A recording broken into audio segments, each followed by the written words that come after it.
Força de atrito. A força de atrito é uma força resistiva que surge quando dois objetos estão em contato e um deles ou ambos estão em movimento relativo em relação ao outro. Essa força atua na direção oposta ao movimento relativo e é causada pela interação entre as superfícies dos objetos em contato. Existem dois tipos principais de força de atrito: o atrito cinético e o atrito estático. Atrito estático. Enquanto a força de atrito estático for menor ou igual ao valor máximo, os objetos permanecem em repouso relativo. Atrito cinético é a força de atrito que atua entre dois objetos em movimento relativo. Quando os objetos estão em movimento, a força de atrito cinético opõe-se à direção do movimento. A intensidade da força de atrito cinético é geralmente menor do que a força máxima de atrito estático. O coeficiente de atrito cinético entre as superfícies determina a força de atrito cinético. Fórmula da força de atrito. Vamos observar esta animação. Nós temos um bloco em uma superfície horizontal e neste bloco atuam a força peso e a força normal. Essas duas forças em uma superfície horizontal, elas são iguais. Temos aqui uma superfície com rugas. Exatamente essas rugas que impedem o movimento ou a tendência de movimento desse bloco através de uma força de oposição que é chamada força de atrito. A esta superfície rugosa nós vamos dar o nome da letra grega μ, que é o coeficiente de atrito. Esse valor μ ele estará entre 0 e 1. Neste caso, nós vamos dizer que μ, que é uma constante, é a força de atrito dividido pela força normal.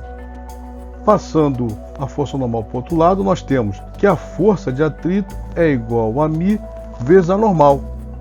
Verificamos nesses quadros os tipos de superfícies. Elas variam de acordo com as suas rugas. Então nós temos aqui as superfícies do aço, que temos um coeficiente de atrito estático e um coeficiente de atrito dinâmico, e assim sucessivamente. Vamos observar nesta animação. Nós temos um bloco em uma superfície e essa superfície ela contém rugas e ela mantém esse bloco em repouso.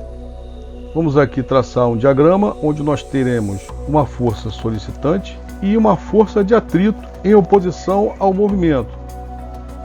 Essa força solicitante, ela está tentando fazer com que o bloco entre em movimento. Porém, existe uma força de oposição, que é a força de atrito, que mantém esse bloco em repouso. Então, podemos dizer que a força resultante atuando nesse corpo, neste momento, é zero.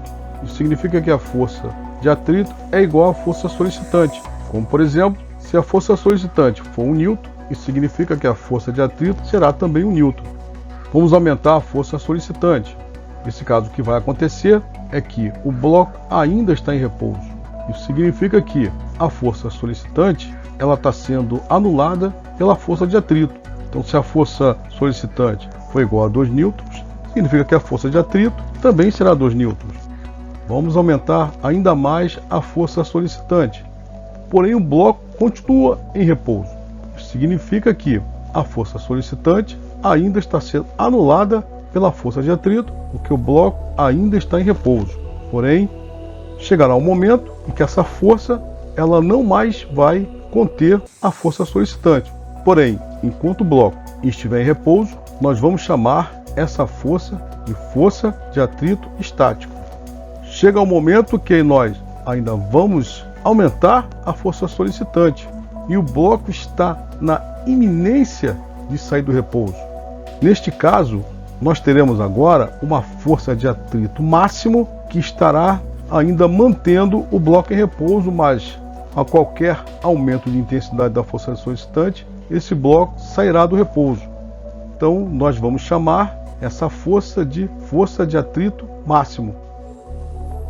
Nesse momento, a força de atrito ela não mais suporta a força solicitante e o bloco começa a sair do repouso e começa a adquirir velocidade através da aceleração. Nesse caso, essa força ela será chamada nesse instante de força de atrito dinâmico ou força de atrito cinético.